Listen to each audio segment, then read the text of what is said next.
Hi, Gerald. So it seems that you took 2 semesters of law. I did not even get to that level because I took the law aptitude test, or LAE, law aptitude exam, and then I passed.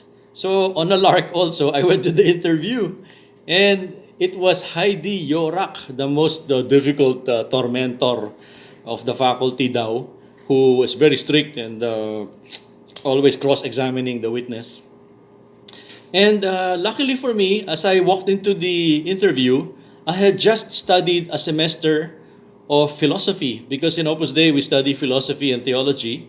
And that summer, I studied Descartes all the way to Immanuel Kant. It was the history of philosophy from, I think, therefore I am, all the way to idealism, materialism, the synthesis, and antithesis. I mean, the thesis, antithesis, and the synthesis of later philosophers, and then how this was later made into a practical materialism in Marxism. So I had read the books and the history, and I said, as I walked in, yeah, I want to study law, I was thinking of studying law, and they appeared to consider that to be a weak reason. And then one professor asked, "What books do you read?" I said, "Oh, last summer I read some books on the history of philosophy." "Oh, really?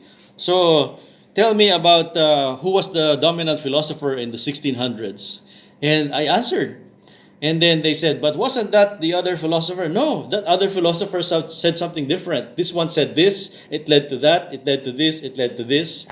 And then they were said, "Wow, okay to So they cross-examined me further. And fortunately, I was able to, since I had just freshly read the books and they had read it decades ago, I was able to say, no, it seems to be this guy, but actually it's this guy who said it first, and then he influenced this guy, and then he led to this idea of this guy. And I gave a credible performance because of my summer of philosophy and theology, I mean, leading to theology. And then I also placed high on the list in the law exams. But I thought to myself that I think law sharpens your mind until it's as sharp as a pencil. Narrows your mind until it's very sharp. So I said, I don't like the memorization work. It's like medical school. Probably like as worse than accountancy, which is memorizing numbers. This one is memorizing paragraphs. So anyway, I thought I'll work as a journalist. I think to overthrow a government, you have to be like Carl Woodward and Bernstein of the Washington Post, di ba?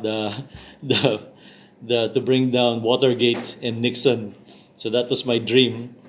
Except that in 1985, I got a scholarship to Germany. I went to Germany, and while I was there in Europe, all of a sudden, Marcos got overthrown without my help.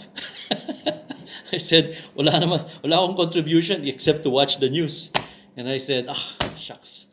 I came back in 1987 and it was all done. But there was still a long, hard climb up against coup attempts and coup attempts.